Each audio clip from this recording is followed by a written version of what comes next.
Hey guys, so we're starting the next unit here, and the first part of it is what's called inverse trig. It's a pretty easy concept to understand. The big thing is you kind of have to know your unit circle pretty well, and then which parts of the unit circle that you're using. So up until this point, what we've been working on is using a trig function at a particular angle, and then that giving us a ratio. Okay, so pi over 4 in this case is the angle that I'm using. Okay, and the ratio is the root 2 over 2 part. All right, that's the answer that we've been working with.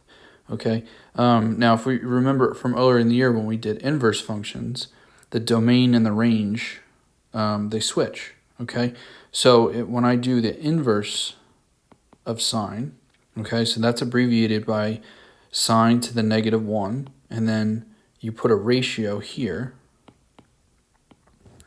What you're looking for now is an angle.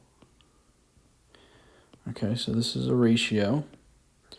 All right, and then this again is called inverse sine.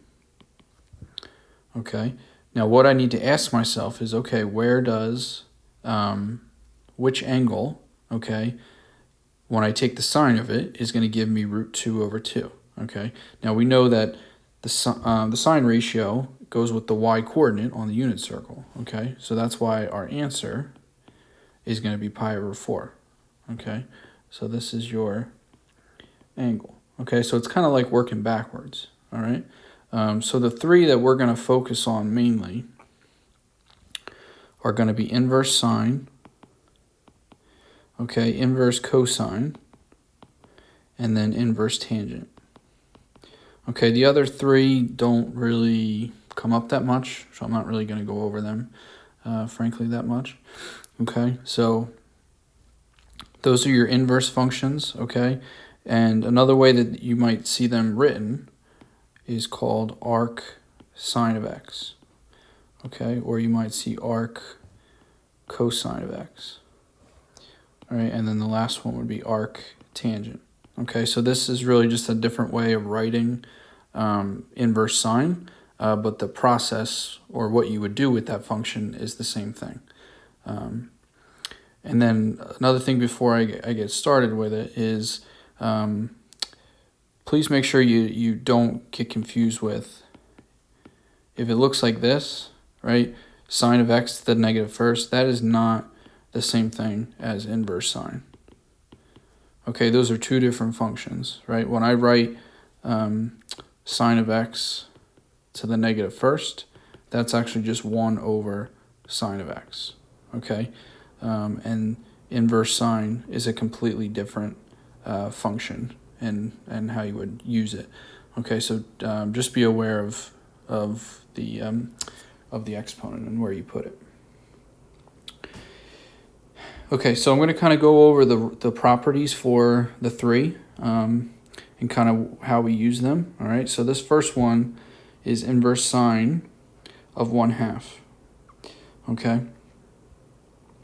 Now you have to kind of ask yourself, where does sine of x equal 1/2? Right, that's what you're asking yourself. Okay. Now, if you look at the unit circle, there's a couple places where the y value, or where sine of x would come out to be 1/2, right? And that's going to be an issue for us because we don't want multiple answers. We want one answer, okay? So what I did is I drew a graph of sine of x, okay? And if you guys remember from, I think it was chapter 2 or chapter 3, when we did inverse functions, if it doesn't pass the horizontal line test, right, that means that it can't have an inverse function. Right, so if it goes through that horizontal line more than once, then it's not possible to have an inverse function, okay, as it is shown here. So what we can do is we can actually limit what we're going to use for sine of x, okay? And what we want to do is we want to use a place where I see all of the y values in sine of x. So a place where I go from -1 to +1, okay? So the place where we use that is going to be from -pi/2 to pi/2, because that's a place where I see all of the y values, okay? So if I just pay attention to this part of the graph, okay, that would pass the horizontal line test, okay, which then means that I could find the inverse function, okay? So if I say that sine of x, right, has a domain from -pi/2 to pi/2, and then the range would be -1 to +1, okay? Inverse sine, remember we switch the domain and the range. So now the domain becomes in between -1 and 1, and then the range becomes -pi/2 to pi/2.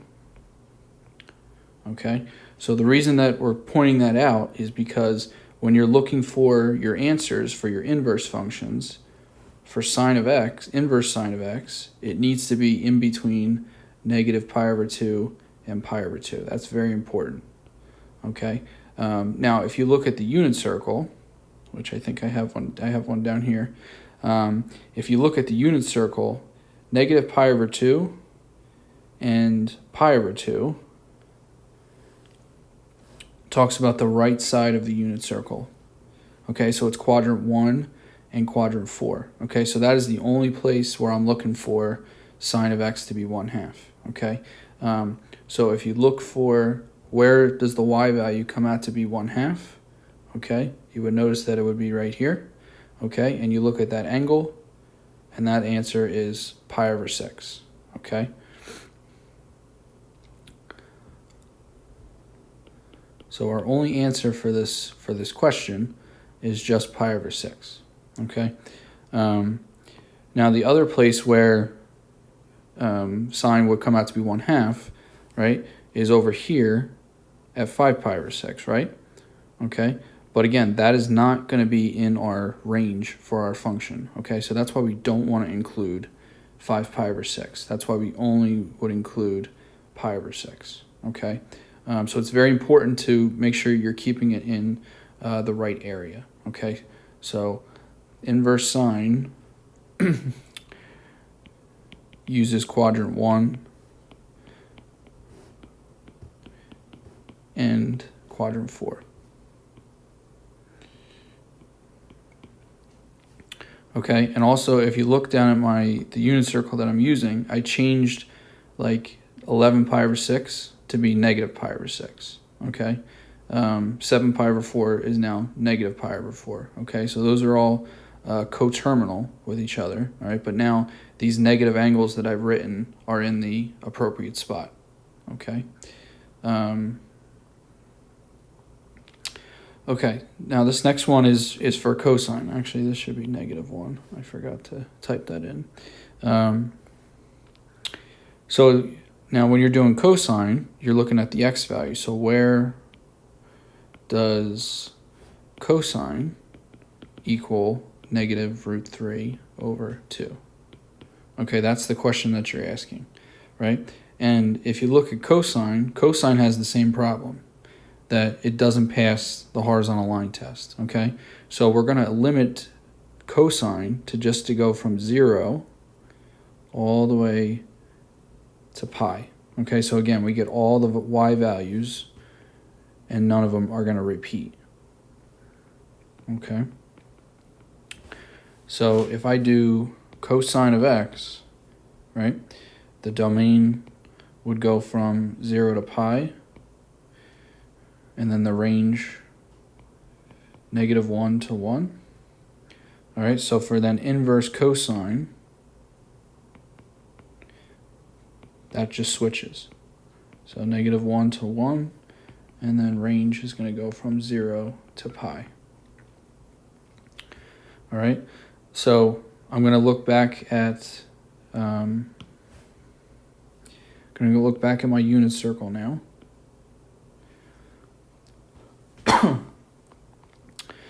right, I'm going to erase some of this. Okay, now it says that the range for cosine needs to go from 0 to pi. Okay, so 0 to pi is the top half of the unit circle. Okay, so that is the only place where you're looking for those values. Okay, now we're looking for where is cosine going to come out to be negative root 3 over 2, or where is the x value negative root 3 over 2. So if you look at 5 pi over 6, that's the x value that we need. Okay, so that is your only answer. Okay, now it's also at 7 pi over 6, right? But that's not in the appropriate range that we need, okay? So this would not be my answer. The only answer would be 5 pi over 6. So this is 5 pi over 6, okay? And then the last one is inverse tangent, okay? Now you're looking for where does tan of x equal 1. Okay, now the ratio for your tangent, right, is your y term over your x term. Okay, so that's the combination that you're looking for. Okay, now if you look at your tan x graph, I only drew one cycle for it. Okay, so the one cycle that I drew, okay, the domain, all right, is going to go from. So this is for tan of x.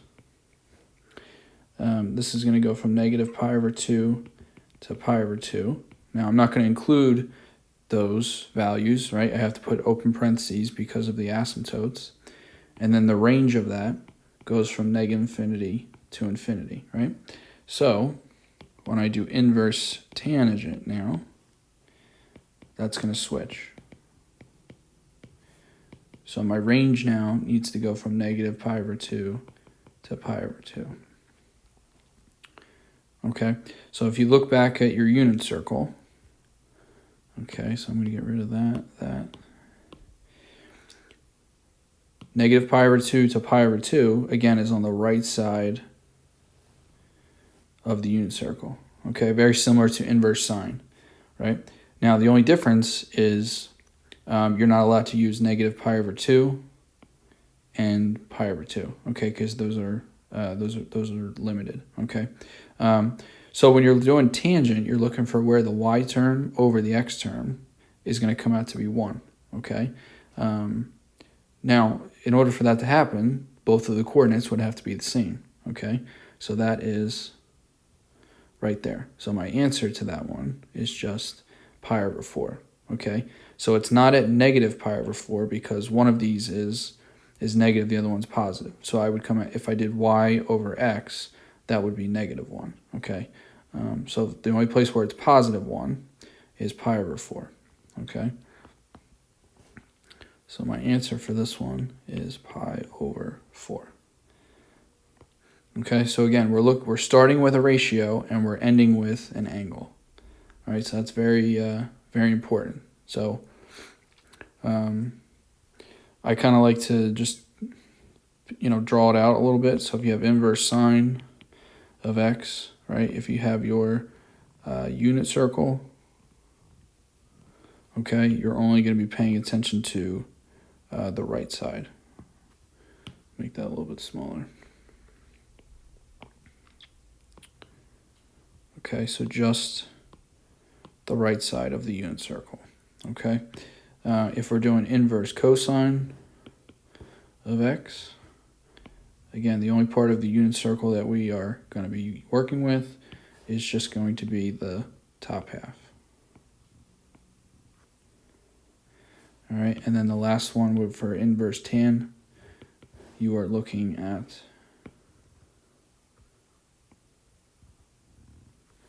again the right side of the unit circle, but you're not including pi over 2. Nope. You're not including pi over 2 or negative pi over 2. Okay? All right, so I'm going to go through these pretty quick. All right, so again, if you need your unit circle out in front of you, that would be a good idea to have that in front of you just for reference. Okay, so the first one is inverse sine of negative 1/2, right? Where's the y value? Negative 1/2, okay? So if you're looking at the unit circle, negative 1/2 is right here, okay? So my angle to that is negative pi over 6, okay? Now you can check it by doing sine of negative pi over 6, you know would come out to be negative 1/2. All right, so that's one way that you can check your answer. Okay, now the next one, you're doing arc sine of negative root 2 over 2. Now again, arc sine means the same thing as inverse sine. Okay, it's just another way different way to write it. Okay, so you're looking for where's the y value? Negative root 2 over 2. Okay, so again, I'm looking on the right side of the unit circle, and that is right here. That's where the y value is, negative root 2 over 2. So my angle is negative pi over 4.